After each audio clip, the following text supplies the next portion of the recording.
What's up, guys? This is one of the new Sacred Truth podcasts, and I met up with my buddy G here from Toronto.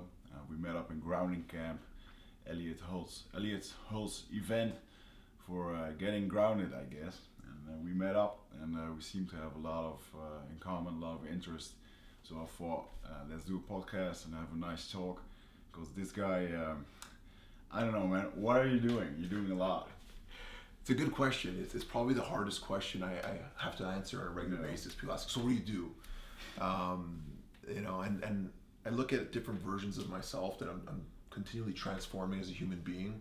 So the old things are sort of starting to shed. So I'm transitioning away from like past businesses into things that I'm really passionate about. So my former life, I guess I'll start from there. I grew up, in a pretty decent neighborhood, pretty decent upbringing, sort of groomed, to, I guess, understand what success meant based on a certain definition of, power, money, status, that was important, I guess my parents didn't really have that growing up. They sort of established coming as immigrants to Canada from Europe. Their parents had to work really hard. It was like, if you want to be someone, you need money, and you have to go to school and all these things. So I did that. I went to school, went to business school, I got a degree, started working, started my own businesses, and I was getting that success, and it was doing nothing for me. I just thought, I did it. I've accomplished what I thought. I wasn't super rich or anything like that, but I was just somewhere, and I felt like zero fulfillment. So, the food industry, I'm a food broker and sales guy.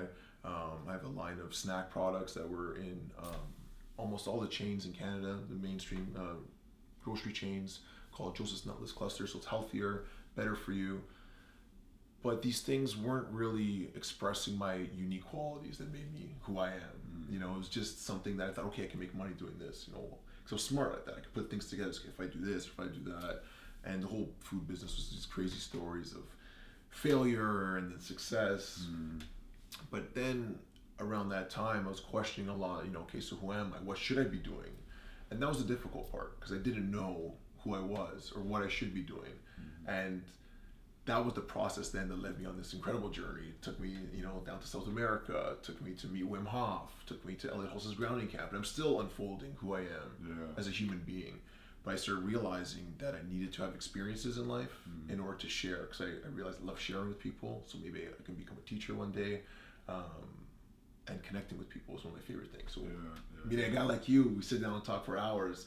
That's when I feel alive, just sharing stories. I hear your stories, it inspires me to want to have those experiences, so forth and so on. So to sum that up, now I facilitate workshops. I have a retreat center north of Toronto where I do retreats where people come together. We have an amazing time. We laugh and cry and sing and dance together. Yeah, that's it. And I create events in Toronto where I can create an environment where people can feel themselves without intimidation or without fear of judgment. And I'm working towards opening a center in Toronto that's going to have modern technology combined with ancient traditional practices like breathwork, yoga, meditation from all different parts of the world, not just specific, and things like float tanks, infrared saunas, and cryogenic chambers to create an experience where people can transform. Yeah, that's good, man. I was actually, you mentioned the word ancient, and this morning I was preparing my interview with Elliot this afternoon. And what he actually did this weekend was he's healing people with ancient traditions like chants, singing, shaking, and breathing. And it's such a thing that we've forgotten about this technology, So what do you reckon is the most transformative thing for you in this ancient way? Well, because it's a personal thing. Yeah. What works for you? The most transformative by far, and this is probably the most ancient, is plant medicines. I know we've talked a lot about that. Are we going into it? I'll talk about a couple things before we really get into it. But the plant medicines have been around for thousands of years. I'm actually making a documentary about it, so I did some research. I think they go back as far as we don't even know how far they go back, really. The cave paintings, 30,000 years old, show like humanoid figures with mushroom heads and coming out, and this is expanded consciousness. So I think for sure that's it. For me, that's like what Elliot talked about, the sledgehammer method, where it'll just crack you right open. It's like a sledgehammer over the head, and you're like, wow, you just get opened up to these experiences that before your first real psychedelic experience, it's like you have no idea. There's no context to compare it. You can read all you want, you can watch all you want on TV, but nothing will prepare you for that first really psychedelic experience where you're opened up. But the other thing that's also interesting, which I never really realized, was things like dance and movement and how transformative they can be. And these are very ancient as well. These are in our DNA. When you hear a beat, you automatically want to start moving to it. Yeah. You see now like the rave scene, club scenes, these massive festivals where there's like a shaman who's the DJ, creating a beat, and everyone's connecting around this beat, like the fire would be back in the ancient times. So it's in our DNA. We're just reconnecting to it. There's festivals going on all over. For some reason, people are attracted to these big groups of people where they feel this connection. Now. We sort of lost the connection to how it was traditionally done. A lot of people will use different substances to break out of their shell because there's so much fear of judgment. But I've recently been introduced to things like ecstatic dance. There's no drugs allowed, and there's no alcohol allowed, and you just dance for 2 hours. And after, you feel euphoric. You feel like you're on drugs. Yeah. And the ancients knew this. They'd have rattles and drums and dancing, and they'd come out. Something like we experienced this weekend. Right? It's definitely, and dancing is something weird for me as a Dutch macho guy trying to prove himself. Like, dancing was a thing that I felt very vulnerable doing it.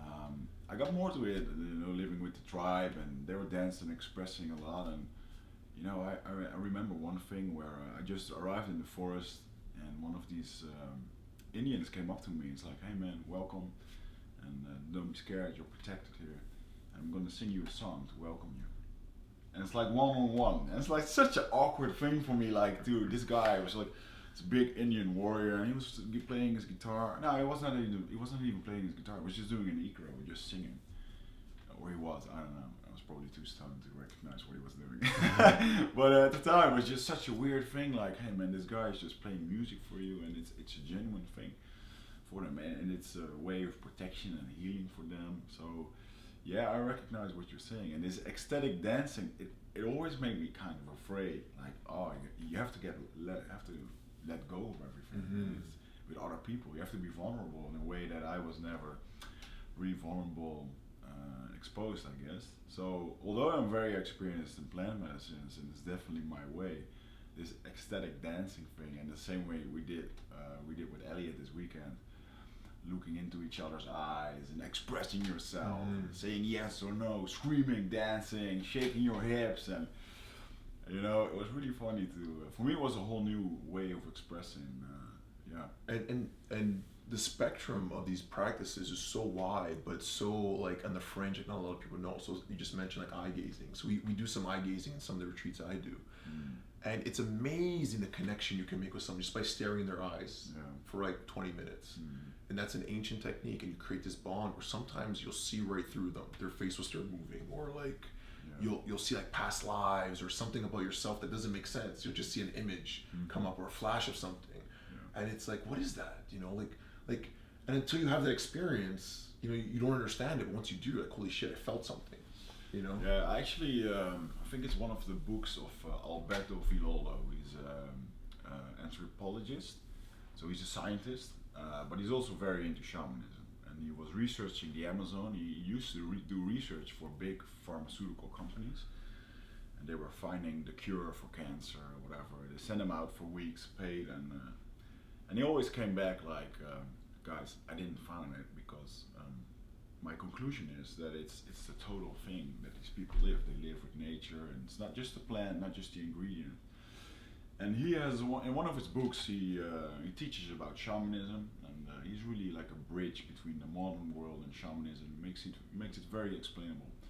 And he has an exercise where you look into the mirror and you look into your left eye, and you will see your face start to change. And it can change in other faces, in an animal, or at one point it gets blurry, and in the end, after 3 or 4 minutes, you just see your two eyes, and at one point your whole face just vaporizes into energy. And he explains it as a way that's you're looking into quantum physics. It's your energy field. You're not aware of it. And interesting enough, when I got the tribe leader from the Amazon, where the track where it was. I brought him to Europe, and one of the people in the audiences at a lecture, they asked like, what is a way to see this whole world we tap into with drinking ayahuasca or plant medicines? What can we do to get in that state without drinking the medicine? And he said two things. Well, the first thing was fasting, which is obviously a known thing, and the second thing is try to open your eyes as long as possible, and then you still get in that state of seeing other stuff. So it's interesting. So I was curious about fasting this year. So I'm the kind of guy that's like, once I start hearing about things coming up, it's like, okay, I'm gonna try it and give it my best shot. So like if I come to the grounding camp, I'm gonna cry, scream, yell, lose my voice until I can't do it anymore because I want the full experience. So I'm kind of like a masochist in that way. Like I'll take the pain because I strongly believe that it's past somewhere outside your comfort zone. It's where you grow. So they call it growing pains for a reason because it's uncomfortable. Yeah. You know, so you have to get out of that. So there's ways to get out of it. Sometimes you get pushed. You have something just happens to you in your life that was unexpected, and you get thrown, and you can learn something, or you can sort of put yourself out there, like go to the jungle for 40 days and do a dieta, which is very uncomfortable. Yeah. So I forgot where I was going with that, but anyways, with the fasting. So this year, I was doing a lot of reading before about like all these prophets and mystics like Jesus or Muhammad or the Buddha, and they all went these long fasts where they didn't eat for so long. So this year I went on a 55-day fast, so no food for 55 days. Wow. I lost 40 pounds. So I don't know what that is in stone or kilogram when you guys measure that. 45 pounds is like, it's half, right? 45 is like 20... About 20 kilos, just about 20 kilos. Yeah. So I looked really, really thin. I went like 4 or 5 days in a row with no food or water, like dry fast. You reckon you lost, well, you're not fat, so you lost a lot of muscle there. I lost a lot of everything.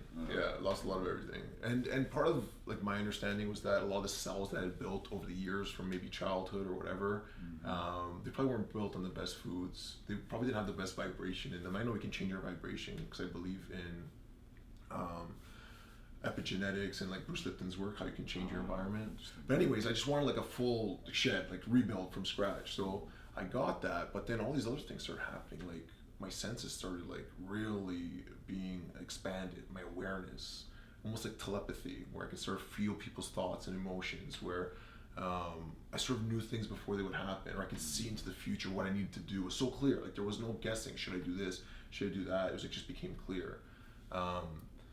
And it was another thing that it's very hard to explain to people to understand. It's like you really have to put yourself in there to know. And it was a fantastic experience. My family started getting scared because I wanted to keep going, and they're like, "You look sick. You're gonna die. Like, stop doing this." And I was like, "Okay, I've had enough. I understand what it's about." So now I fast on a regular basis. Yeah. But it was a fantastic experience. Yeah, I can imagine. It's there are different layers of being uncomfortable. You can look somebody in. As a man, you can look another guy in the eyes. It can make you more uncomfortable than going to the jungle and doing a dieta for 30 days or doing fasting. And it's really funny what I saw this weekend. Sometimes we get caught up in our own environment. We're talking to people, like-minded. Yeah, that's the word. Like-minded people, and we're all thinking the same. And then I saw these 100 people this weekend. Different people, different states of consciousness, different states of physical condition. And man, some people break open with just a little bit of breathing. So there's a lot to gain in different ways for many people, I guess. So I like your way of experiencing, and you're a true seeker as well. So just going after it, go for the experience. It's curious, when I was sort of figuring out what I was doing, I was thinking, okay, why am I here in the first place? Why am I even having this life? Like, why did I get this opportunity to be on this planet at this time? Yeah. And it wasn't to make money, to sit home and have my 2 vacations a year and just sit back and live my life. It's like, okay, fuck, I want to see what there is, what I have access to. And a lot of it was internal, like breathing, fasting. Like I could access all these things without having to go anywhere. But then obviously I want to go other places too, to learn from people, to learn about different traditions, and to learn from real teachers that have all this experience. So it was, it's been great. So we're a little bit short on time because you have to catch a flight. But what is your? I know you've been busy with a documentary, really interesting, and you do a lot. Basically, you're doing shit that I want to do. So I'm a little bit jealous here. Well, what's your plan? What's your documentary about, and when to expect? Because Yeah, so the documentary is called Psyched Out. Psyched Out. Psyched Out. So Psyched Out. it's a play on the word psychedelics, and like a slang, sort of North American terms, like a psych is like when you get psyched out, so you get tricked or you get fooled. So I feel like the general population has been told a story that is not true about psychedelics in general. Yeah, I agree.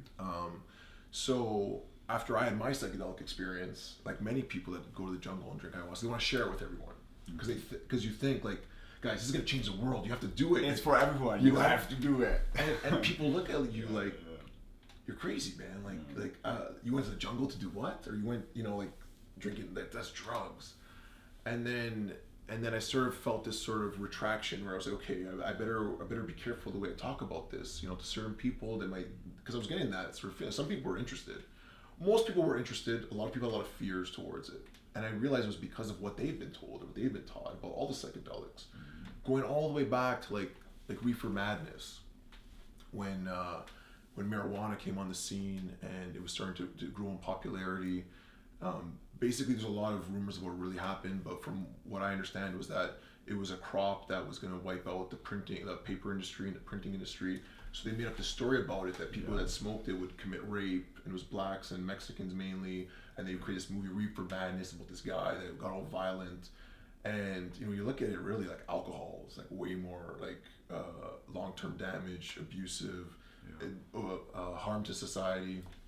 I think they actually invested a lot in cotton industry, right, at the time. Yeah, because it was hemp could reproduce cotton, reproduce paper. It could be used to make plastics, like the oils. Like it was so versatile, and it can grow like 4 crops a season. It just keeps back like it's a weed, right? I think the first amendment of America, or the first dollar bills, were both printed on hemp. Declaration of Independence was written on. Yeah.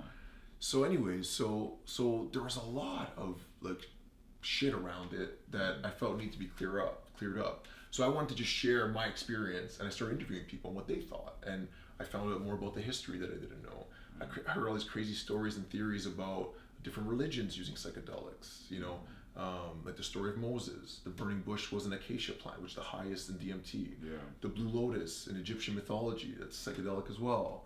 John Allegra has a book called The Mushroom and the Cross, and some people say that psilocybin mushrooms could have been a Eucharist, and you find in paintings somewhere. Saint Eustace, if you see in some of the chapels in France, there's clear images of mushrooms and his getting divine sort of consciousness poured in through the clouds, and the image of the deer, and the deer is also related to mushrooms because the deer, Christmas. The deer in shamanism in Siberia.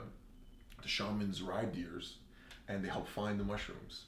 And the Santa Claus story is closely related to that, where there's a shaman riding these mushrooms. They eat them together and they fly. So all these weird things started happening. So you know what? I want to share a story that I thought was pretty cool. I stayed away from a lot of science because there's so much science out there now. People can research it. I used a lot of anecdotal evidence, people's stories of transformation, and interviewed a lot of experts to see what they thought. The laws, the history. One thing about the laws, they're banned worldwide because most people follow U.S. law, but like they have to be harmful and addictive. So psychedelics are not, on the scale of all the other things, they're not very harmful long term, and they're not addictive either. But they got placed in this category where it's like, okay, these are banned, Schedule 1. Yeah, I think it's way more effective to tell these stories and experience of people and get different opinions, instead of throwing what's been proven, because what's been proven, if you look at a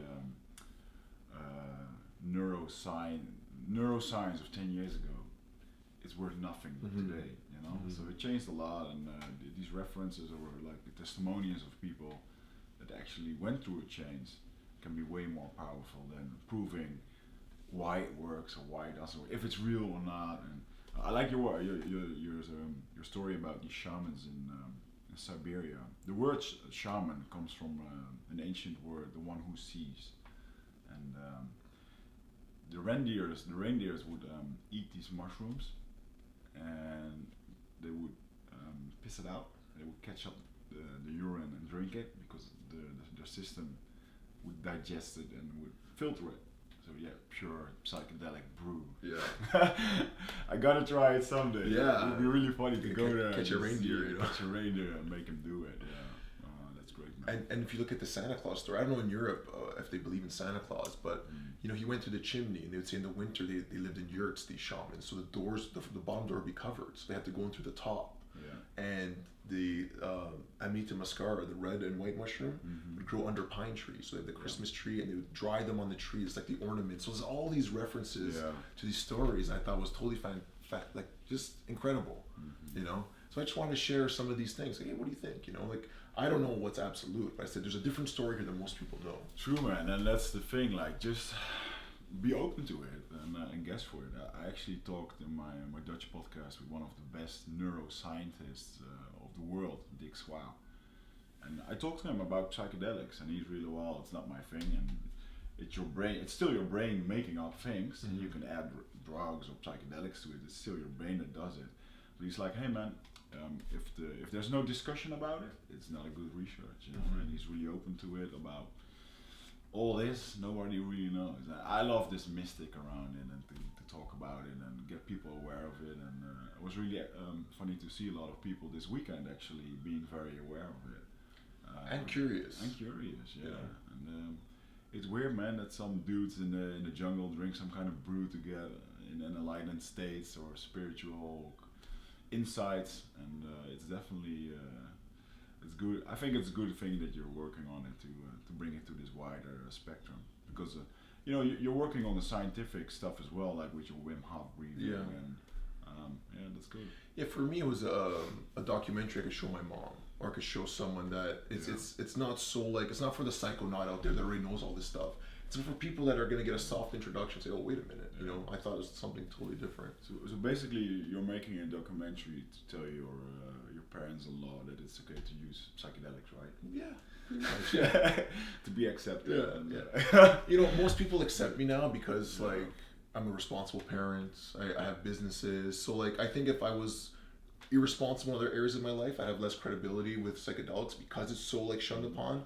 But because I'm doing all these things, I said, okay, this guy, maybe he knows what he's talking about, or maybe, like, there is something there, you know. And it's weird the way people judge, you know, based on someone's character, whether the things they're talking about are real or not. Like, they'll make an assumption, like, oh, this guy is crazy, sort of thing.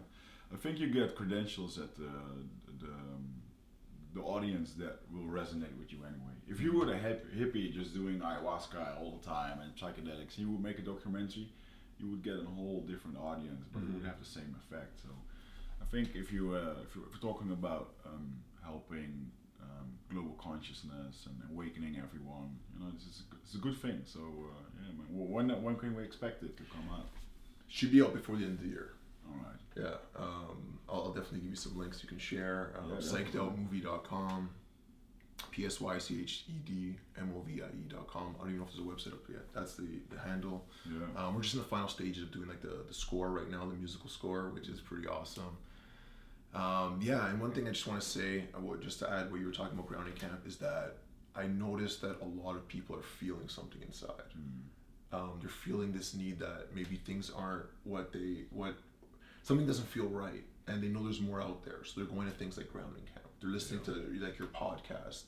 You know, they're going to try ayahuasca, just curiosity, because they know that there's something in their heart that needs to be explored further. It's opening, and it's happening all over the world. You know, people come from Midwestern America, which is probably one of the most conservative places that I've ever been to, and they're coming to something like this where grown men are dancing together and yelling and screaming and just having these experiences. So it gives me a lot of hope that, you know, something's going on our planet right now, that people are feeling this call, and there's not one way to higher consciousness. No. There's so many different routes, you know. So it's just follow your heart, follow your intuition, whatever feels like it's calling out to you. When you feel that pull, just dive right into it. Yeah, you just gotta try it until something hits you, and it will work for a few years. And I mean, you've been into Wim Hof, then it's 1 year fully Wim Hof, and you go to the next thing, and that's the natural process of, I guess, seeing what works for you. That's exactly what it is. And that's what I try to tell people. And I talk about my experiences, you know, and people think, I need to do that because then I will experience exactly the same. It's not. And funny to see this weekend a lot of younger people, like 18 years old, and it's like everybody has problems. Like I know there's an Indian verb or a poem or a story about a guy who has so many problems and he's so unhappy. So he goes to this sage one and he says like, listen man, I got so many problems, I don't want these anymore. And then the sage says, right, well, tomorrow everybody can come to this place. You can bring a bag with all your problems and we switch the problems. You can take somebody else's bag. And then the next day everybody gathers together with all their problems in the bag, and people are looking at each other's bags and just seeing different problems, and you know, they stick to their own problems because your problems are just as bad, man. Nobody's excluded in this I got a problem shit and you don't. You know, everybody has their own challenges, and for me it was very humbling to see that these big gorilla guys that were attending as well, they have the similar problems, man, about their big brother being a badass to them or bullying them or being insecure, their father leaving them. You're not an exception, and you know, you're not pathetic. Everybody's pathetic in his own way. And, yeah, it's good to see. Yeah, and just to follow up on that, it's that your problems are also your gifts. Because it's a challenge given to you specifically, unique to you, for you to learn something about yourself. Yeah. You know, when you get brought down to the tunnel or the darkness, it's an opportunity to now grow and learn. Okay, why did this happen to me? Not being a victim, saying, oh my God, why is this happening? Say, okay, why did this happen? What do I got to learn? How can I transcend this? How can I, just instead of looking away from the darkness, just stare in the eyes and say, okay, what's really going on here? Yeah. And it took me a while to figure that out. After a few really dark experiences, like, okay, these are all happening for me. Because when I looked back on my life, I was like, yeah, this happened. This shitty thing happened to me. But then my life went this way, in a whole new direction. And now, if that never happened, I wouldn't be where I am today.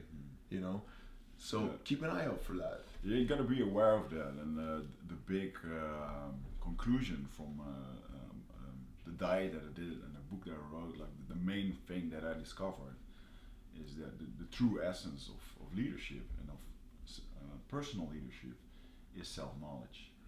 But you got to be aware about self-knowledge, because life is not just happening. It's not like you're in a tunnel and everything is just going past you and you're not seeing it. At one point you have to open your eyes and be aware about where you are and who you are and who's passing this tunnel, what's happening. And it's the biggest gift that you can give yourself. You're exactly 100% spot on. The answers are all there. You just gotta open your eyes. Most of them are inside, and the signs are all around you, pointing you in the right direction. Once you open your eyes to them, you'll get led to wherever you need to go. Yeah. Right?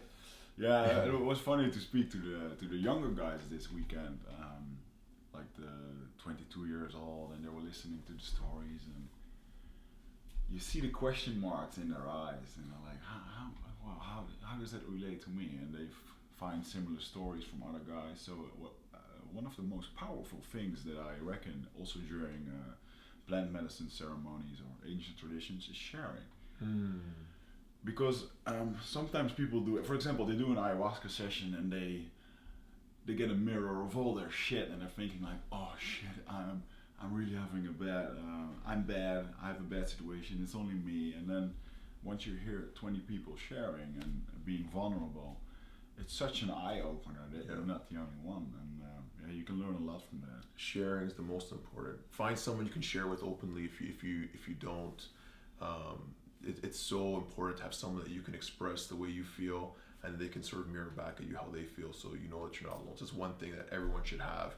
I think in a lot of these tribal communities, they have that all the time. Where they'll do a ceremony, they'll come out and people can openly share. Yeah. Whereas nowadays, people go to a ceremony, maybe in South America, they'll come back and they can't talk to their coworkers about it. They can't talk to their family about it. So they got to internalize all this stuff, and it could be almost worse off. Not being able to express and share and getting feedback from people that have had the same experiences. Yeah.